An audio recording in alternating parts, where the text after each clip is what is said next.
அனைவருக்கும் வணக்கம். ஆல்ரெடி பார்த்தீங்க அப்படின்னா ஆர்ஆர்பி என்டிபிசிக்கான ரெகுலரான கிளாஸஸ் வந்து பார்த்துட்டு இருக்கோம். ஸோ இதுக்கு முன்னாடி பார்த்தீங்கன்னா இந்தியாவில் முக்கியமான திட்டங்கள் ஸ்கீம்ஸ்க்குன்னு அப்படின்னு ஒரு சின்ன வீடியோ வந்து போட்டிருப்போம். ஸோ அதனுடைய தொடர்ச்சியாக இது ரெண்டாவது வந்து வீடியோ, சரிங்களா? ஸோ இதில் வந்து சில முக்கியமான ஸ்கீம்ஸை பற்றி நம்ம வந்து பார்க்கலாம், சரிங்களாங்க? சரி, ஓகே. ஃபஸ்ட்டு பார்த்தீங்க அப்படின்னா நீல பொருளாதாரம், சரிங்களா? நீல பொருளாதாரம் அல்லது கடல் அல்லது நீல வளங்களை சிறந்த ஒரு நிர்வாகமாக ஊக்குவிக்கிறதுக்கான இந்த ஸ்கீமை பொறுத்தளவுக்கு யார் இந்த கருத்தை வந்து ஃபர்ஸ்ட் வந்து நமக்கு இன்ட்ரடியூஸ் பண்ணுறாங்க அப்படின்னு பார்த்தோம் அப்படின்னா 2010 குண்டர் பாலி அப்படின்றவர் தான் இந்த கருத்தை வந்து ஃபர்ஸ்ட் நமக்கு வந்து அறிமுகப்படுத்துகிறாரு. ஸோ இது பார்த்தீங்க அப்படின்னா பொருளாதார வளர்ச்சி, மேம்படுத்தப்பட்ட வாழ்வாதாரம் மற்றும் கடல் சுற்றுச்சூழல் ஆரோக்கியம் ஆகியவற்றுக்காக கடல் வளங்களில் நிலையான பயன்பாடு அப்படின்ற ஒரு கான்செப்டை முன்னிலைப்படுத்தி இந்த ஒரு இதை வந்து நமக்கு வந்து கொண்டு வராங்க. ஸோ நீல பொருளாதாரம் பார்த்தீங்க அப்படின்னா 3 வகையிலான பொருளாதார நடவடிக்கைகளை உள்ளடக்கியதாக இன்க்ளூட் பண்ணக்கூடிய ஒரு விஷயமாக வந்திருக்கு. ஃபர்ஸ்ட் வந்து பார்த்தீங்கன்னா வேர்ல்டு லெவலில் உலக அளவில் தண்ணீர் நெருக்கடியை சமாளிக்கணும் அப்படின்னு ஒரு திட்டம். புதுமையான வளர்ச்சி பொருளாதாரம் அப்படின்னு ஒரு கான்செப்டு. அடுத்து கடல் பொருளாதாரத்தில் நம்ம வந்து வளர்ச்சி அடையணும் அப்படின்ற கான்செப்டோட இந்த நீல பொருளாதாரம் வந்து நகருது. ஸோ இந்தியா கடல் பொருளாதாரத்திற்கான முன்முயற்சியான ஸ்கீம் தான் எது அப்படின்னு பார்த்தீங்கன்னா சாகர்மாலா திட்டம். நமக்கு நல்லாவே தெரியும் சாகர்மாலா திட்டத்தை பற்றி. அதுக்கடுத்து பார்த்தீங்க அப்படின்னா ஒய்ஸ்மார்ட் திட்டம், ஒருங்கிணைந்த கடலோர மண்டல மேலாண்மை திட்டம். இந்த 3 திட்டமுமே பார்த்தீங்க அப்படின்னா கடலோடைய பணிகளை மேம்படுத்துறதுக்காக ஒரு திட்டம் தான். அதுக்கடுத்து நீல வளர்ச்சி முன்முயற்சியை ஊக்குவதற்கான தேசிய மீன்பிடி கொள்கை, சரிங்களா? இது எல்லாமே கொண்டு வந்திருக்காங்க. ஸோ சாகர்மாலா திட்டம் எதனோட தொடர்புடையது, இதெல்லாம் நமக்கு அடிக்கடி கேட்கக்கூடிய கேள்வி, சரிங்களா? அடுத்து பார்த்தீங்கன்னா ஆழ்கடல் பணி 2021 ஜூன் 21 ஆழ்கடல் இயக்கம், அதாவது இயக்கத்தினுடைய முன்மொழிவு பொருளாதார விவகாரங்களுக்கு அமைச்சரவை குழுவினால அங்கீகரிக்கப்படுது. ஸோ இது பார்த்தீங்க அப்படின்னா பூமி அறிவியல் அமைச்சகம் இந்த பணியை செயல்படுத்தும் முக்கிய அமைச்சகமாக இருக்கு. ஸோ இந்திய அரசியல் நீல பொருளாதாரம் முன்முயற்சிகளை ஆதரிக்கும் ஒரு பணி முறையாக திட்டமாக இது வந்து இருக்குது. ஸோ இது வந்து ஃபுல் அண்ட் ஃபுல் கடல் சம்பந்தமாக இந்த ஸ்கீம் வந்து நமக்கு முன்னெடுத்து போகுது, சரிங்களா? ஓகே, சும்மா பேசிக்காக மட்டும் தெரிஞ்சுக்குங்க, ரொம்ப உள்ள நமக்கு தேவையில்லை, சரிங்களா? ஸோ இந்தியாவுடைய கூட்டுறவு இயக்கம் இந்தியாவில் 19ஆம் நூற்றாண்டில் கடைசி காலாண்டில் தொடங்கியது. ஸோ இது கூட நமக்கு அதிகமாக தேவையில்லை. கூட்டுறவு சங்கங்கள் சட்டம் மட்டும் இது வந்து பார்த்துக்குங்க. 1904 வந்து நிறைவேற்றப்பட்டிருக்குது. அதுக்கு வந்து பார்த்தீங்க அப்படின்னா 1912 மூலம் 1904 வந்து திருத்தங்கள் செய்யப்பட்டிருக்கு. அதை மட்டும் சும்மா இது ரொம்ப அதிகமாக தேவையில்லைன்னு நினைக்கிறேன், சரிங்களா? சரி, ஓகே. ஸோ அதுக்கடுத்து பார்த்தீங்கன்னா இ காமர்ஸ் ஸ்கீமு, இதுவும் ஒரு திட்டம் தான். பார்த்தீங்கன்னா நம்ம வணிகத்தை மாதிரியாக கொண்டு வணிக பொருள்களை வாங்கவும் விற்கிறதுக்கான ஒரு முக்கியமான ஒரு இணையம் தான். இணையத்தில், அதாவது இன்டர்நெட், நமக்கு இப்போ தெரியும், நமக்கு வந்து ஃப்ளிப்கார்ட், அமேசான், மீஷோ இந்த மாதிரியான விஷயங்கள் நமக்கு தெரிஞ்சிருக்கும். ஸோ பொருள்களை வாங்குறதுக்கும் விற்கிறதுக்குமே பார்த்தீங்க அப்படின்னா இணையத்தில், சரிங்களா, பொருளை வாங்குறதுக்கு விற்கிறதுக்கும் இந்த காமர்ஸ் வந்து அனுமதிக்குது, நமக்கு நல்லாவே தெரியும். ஸோ காமர்ஸை பொறுத்தளவுக்கு இந்தியாவில் காமர்ஸ் வருவாய் 51% ஆண்டு விகிதத்தில் வளர்ந்து வருவதாகவும், இது உலகிலே அதிகமாக வளர்ந்து வரக்கூடிய ஒரு பிஸ்னஸ் அப்படின்னு சொல்லப்படுது. ஸோ காமர்ஸ் சந்தை 2026ஆம் ஆண்டுக்குள் $200 பில்லியன் அமெரிக்க உயரும் அப்படின்னு வந்து சொல்றாங்க. ஸோ இந்தியாவில் காமர்ஸ் தொடர்பான அரசாங்க முன்முயற்சிகள் என்னென்ன இருக்கு அப்படின்னு பாருங்க. ஸோ வரைவு காமர்ஸ் விதிகள் 2021 டிஜிட்டல் வாலெட் போன்ற ப்ரீபெய்ட் பேமெண்ட் இந்த மாதிரில பிபிஐ அப்படின்னு சொல்லுவாங்க. So reserve bank reserve bank வந்து என்ன செஞ்சிருக்காங்க, இதுக்கு வந்து அனுமதி வந்து கொடுத்துருக்காங்க. அதுக்கடுத்து பார்த்தீங்கன்னா கிசான் கிரெடிட் கார்டு, நமக்கு நல்லாவே தெரியும் கேசிசி அப்படின்ற சொல்லக்கூடிய இந்த ஸ்கீமு. ஸோ கிசான் அப்படின்னு வந்துட்டாலே பார்த்தீங்க அப்படின்னா விவசாயிகள், அவங்களுடைய சாகுபடி மற்றும் விவசாய கொள்முதல் இந்த மாதிரியான விஷயங்கள் தான், விவசாயிகள் தான், சரிங்களா? கிசான் அப்படின்னு சொல்லி வந்துட்டாலே, சரிங்களா? ஸோ கேசிசி பொறுத்தளவுக்கு பார்த்தீங்க அப்படின்னா ஒரு விவசாயத்துக்கான ஒரு திட்டம் தான். ஸோ கேசிசி அறுவடைக்கு பிந்தைய செலவுகள், விவசாயிகளுடைய குடும்பங்களுடைய நுகர்வு தேவைகள், விவசாயம் மற்றும் அதனுடைய தொடர்புடைய நடவடிக்கைகள், முதலீட்டு கடன் தேவைகளை வந்து இது வந்து உள்ளடக்கியதாக வந்து இருக்குது. ஸோ கேசிசி வணிக வங்கிகள் வந்து தொடங்கப்பட்டிருக்குது. அது மட்டும் இல்லாமல் சிறு நிதி வங்கிகள் நமக்கு வந்து பார்த்தீங்கன்னா கூட்டுறவு சங்கங்களால் செயல்படுத்தப்பட்டு வந்திருக்குது, சரிங்களா? ஸோ கேசிசி பொறுத்தளவுக்கு பார்த்தீங்க அப்படின்னா ஏடிஎம் நமக்கு வந்து தனியாக நமக்கு கொடுத்துருக்காங்க. அது நமக்கு விவசாயம் பண்ணுற நிறைய பேர்த்துக்கு வந்து தெரிஞ்சிருக்கும்.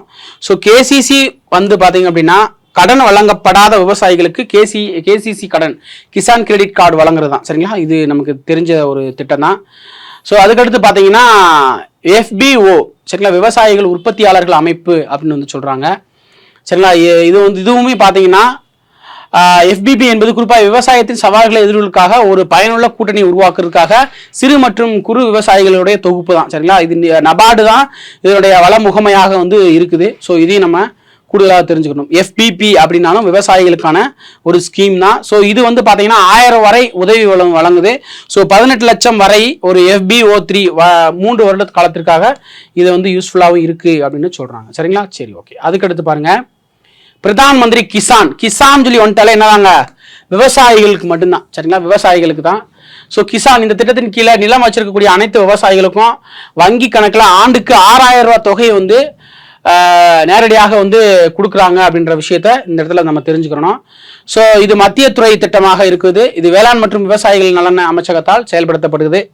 ஸோ இது போதும். PM கிசான் மொபைல் ஆப் ஒன்றும் வந்து மெட்டீரியலுடன் இணைந்து தேசிய தகவல் மையத்தை வந்து உருவாக்கியிருக்காங்க. ஸோ இதை மட்டும் நம்ம கூடுதலாக தெரிஞ்சுக்கிட்டா போதுமானது. சரிங்களாங்க, சரி, ஓகே. அடுத்த ஸ்கீம் பாருங்க.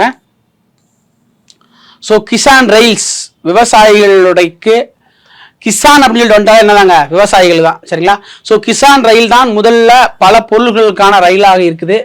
ஸோ இந்திய ரயில்வே முதல் கிசான் ரயிலை வந்து பார்த்தீங்க அப்படின்னா தேவ்லாலி மகாராஷ்டிரில் இருக்கக்கூடிய அதுல இருந்து டானாப்பூர் பீகார் வரைக்கும் ரொம்ப ரொம்ப முக்கியமான ஒரு பாயிண்ட்டுங்க.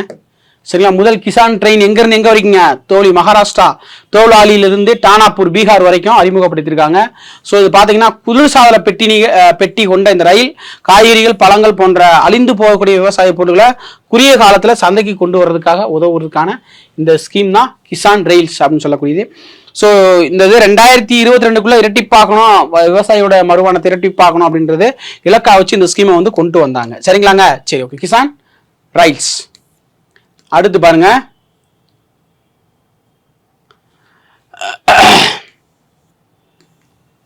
சரி, ஓகே. அடுத்து வந்து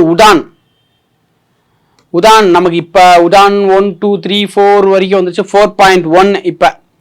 சரிங்களா, உதே தேஸ்கா நாக்ரிக் அப்படின்றது அதனுடைய விரிவாக்கம். 2016 பிராந்திய இணைப்பு திட்டமாக தொடங்கப்பட்டது.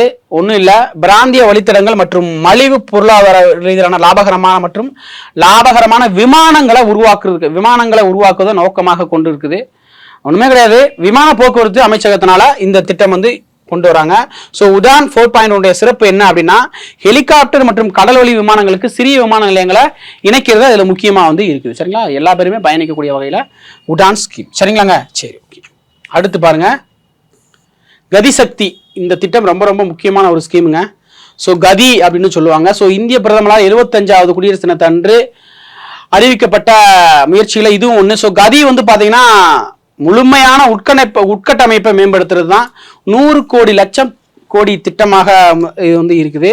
ஸோ ஒன்றுமே இல்லை, உள்ளூர் உற்பத்தியாளர்கள் உலகளாவிய சுய விபரத்தை உயர்த்துவதற்காகவும் அது மட்டும் இல்லாமல் சந்தை இளைஞர்களுக்கான ஒரு வேலை வாய்ப்பு அமைப்பை உருவாக்குறதுக்காகவும் இந்த ஸ்கீம் வந்து உருவாக்கியிருக்காங்க. சரிங்களா, ஸோ ரொம்ப ஒரு முக்கியமான ஒரு ஸ்கீம். சரிங்களா, இளைஞர்களுக்கான ஒரு ஸ்கீமு.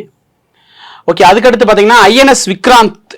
இந்த INS விக்ராந்த் வந்து ஒரு போர்க்கப்பல் தான். இது வந்து ஸ்கீம் கிடையாது. இருந்தாலும் பார்த்தீங்க அப்படின்னா முதல் இந்தியாவிலே உள்நாட்டு தயாரிக்கப்பட்ட விமானம் தாங்கி போர்க்கப்பல் எது அப்படின்னா INS விக்ராந்த் தான். ஸோ அதை மட்டும் கொஞ்சம் கூடுதலாக தெரிஞ்சுக்குங்க. சரிங்களாங்க, சரி. அடுத்து பாருங்க, ஸோ ககன்யான் ஸ்கீமு. ககன்யான் எதுக்கு இந்த ஸ்கீம் திட்டத்தை கொண்டு வந்தாங்க அப்படின்றத மட்டும் நம்ம தெரிஞ்சுக்கிறோம்.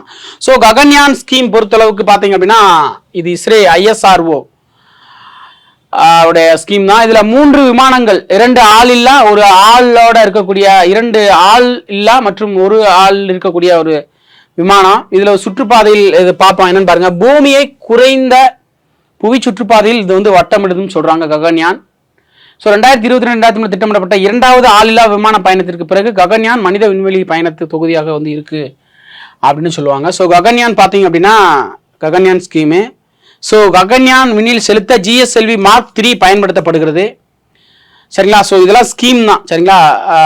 விண்வெளிக்கு வந்து மனிதர்களை வந்து அனுப்புறதுக்கான ஸ்கீம் தான்.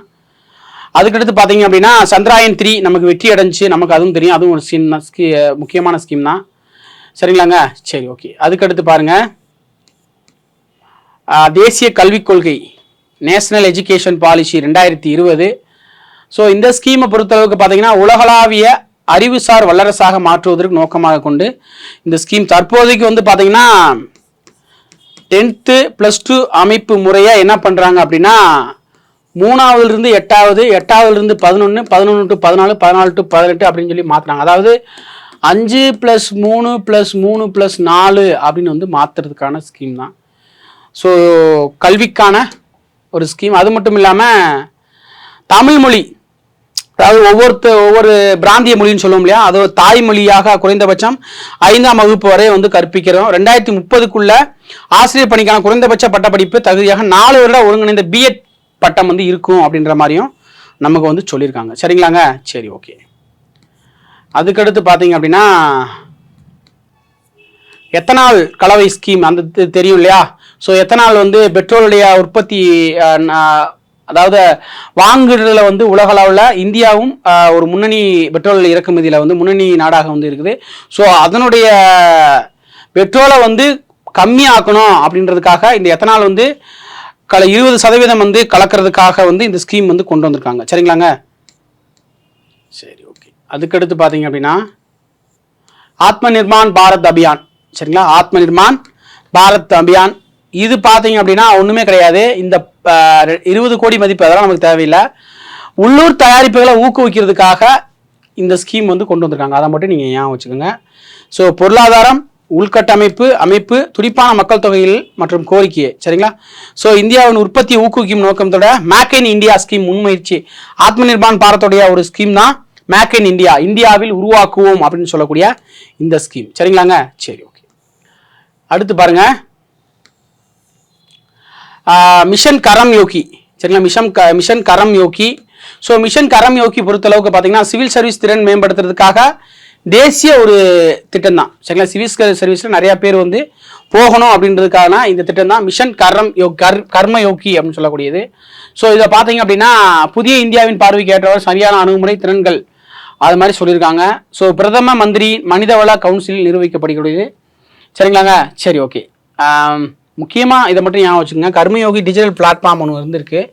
ஸோ உலகளாவிய சிறந்த நடைமுறைகளிலிருந்து பெறப்பட்ட உள்ளடக்கத்தை வழங்குகிறது சரிங்களா. சரி ஓகே. இது அந்த அளவுக்கு கேட்க மாட்டாங்க, சும்மா மட்டும் பார்த்துக்குங்க ஓகேங்களா. இந்த ஸ்கீம் அவ்வளோ முக்கியம் இல்லை ஓகேங்களா.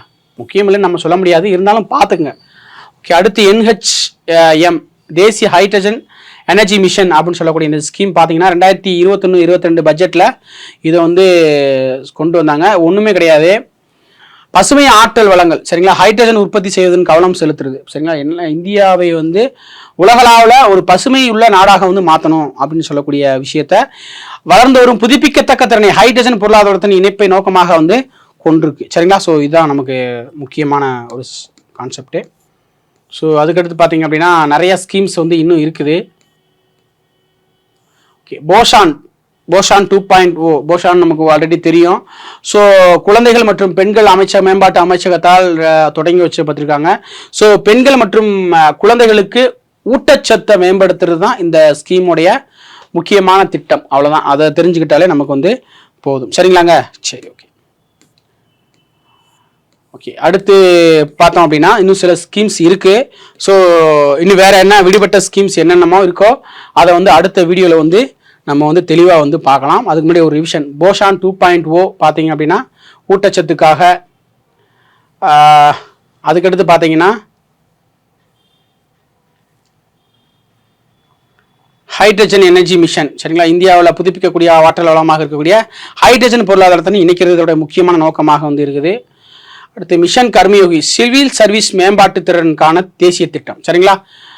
அதுக்கடுத்து பார்த்தீங்க அப்படின்னா ஆத்ம நிர்மான் பாரத், இது வந்து பார்த்தீங்கன்னா இந்தியாவில் உற்பத்தியை வந்து ஊக்குவிக்கணும் அப்படின்றதுக்காக ஆரம்பிக்கப்பட்ட திட்டம். இந்த திட்டத்தினுடைய ஒரு கீழே இருக்கக்கூடிய திட்டம் தான் பார்த்தீங்கன்னா மேக் இன் இந்தியா ஸ்கீம் சரிங்களா. ஓகே. அதுக்கடுத்து பார்த்தீங்கன்னா ஸோ இதெல்லாம் ஆணையம், இது வேண்டாம். எத்தனால் கலவை பெட்ரோலுடைய உபயோகத்தை வந்து நம்ம இறக்குமதியை வந்து நம்ம கம்மி பண்ணணும் அப்படின்றதுக்காக எத்தனால் 20% வந்து 2030க்குள்ள சரிங்களா கலந்து அதை வந்து சந்தைப்படுத்தணும் அப்படின்றத இந்த திட்டத்தினுடைய நோக்கம். ஸோ அதுக்கடுத்து பார்த்தீங்க அப்படின்னா புரு ஒப்பந்தம், அது ஒப்பந்தத்தில் தனியாக வந்து பார்ப்போம். ஸோ தேசிய கல்விக் கொள்கை +2 10th +2 ப்ளஸ் அதாவது 10வது 12வது அதுக்கடுத்து 3வது அப்படின்ற சொல்லக்கூடிய கான்செப்டை உடச்சி 5+3+4 3+4 அப்படின்ற அமைப்பா அந்த கான்செப்டுக்கு வந்து நம்ம கொண்டு வரதுக்காக இந்த தேசிய கல்வி திட்டம் 2020 வந்து அறிமுகப்படுத்தியிருக்காங்க. ஸோ அதுக்கடுத்து பார்த்தீங்க அப்படின்னா ககன்யான் ஸ்கீம், விண்வெளிக்கு வந்து மனிதர்களை அனுப்புறது. சந்திராயன் 3, சுக்ராயன் மிஷன், இதெல்லாம் நமக்கு திட்டம். இந்த திட்டம்லாம் கதி திட்டம் சரிங்களா. உள்ளூர் உற்பத்தியை வந்து உலகளாவிய சுயபரத்தை ஊக்குவிக்கிறதுக்காக உடான் திட்டம், விமானத்து ஸ்கீமு, விமானம் சரிங்களா. அதுக்கடுத்து பார்த்திங்கன்னா இது தேவையில்லை, கிசான் ரெயில்ஸு சரிங்களா, விவசாய பொருள்களை விற்கிறதுக்கான ட்ரெயின், PM கிசான் திட்டம், வைப்பு நிதி விவசாயிகளுக்கான திட்டம். அடுத்து வந்து விவசாயிகள் உற்பத்தி அமைப்பு FBP பார்த்தோம். அதுக்கடுத்து கிசான் கிரெடிட் கார்டு, கடன் அட்டை, விவசாயிகளுக்கான கடன் அட்டை. அடுத்து காமர்ஸு நமக்கு பார்த்தோம், இணைய வழி வர்த்தகம் செய்கிறதுக்காகவும் பொருள்கள் வாங்குறதுக்காகவும் விற்கிறதுக்காகவும் கொண்டு வரப்பட்ட திட்டம், அதை நம்ம பார்த்தோம் சரிங்களா. ஸோ இந்த மாதிரி ஸ்கீம்ஸ் எல்லாம் இன்றைக்கி வந்து பார்த்துருக்கோம். ஸோ எல்லாமே முக்கியமான ஸ்கீமு. ஸோ நல்லா வந்து பார்த்துக்குங்க சரிங்களா. சாகர்மாலா ஸ்கீம் நம்ம ஃபஸ்ட்டு பார்த்தது வந்து சாகர்மாலா திட்டத்தையும் நம்ம வந்து பார்த்தோம் சரிங்களா. ஸோ மிச்சம் இருக்கக்கூடிய ஸ்கீமை வந்து அடுத்த ஒரு கிளாஸில் வந்து நம்ம வந்து பார்ப்போம். ஸோ தொடர்ந்து பாருங்க, RRB NTPC எக்ஸாம் வந்து கண்டிப்பாக எல்லாரும் வின் பண்ணணும், அதுதான் எங்களுடைய நோக்கம். தொடர்ந்து பாருங்கள். மீண்டும் அடுத்த ஒரு காணொலியில் சந்திப்போம். நன்றி, வணக்கம்.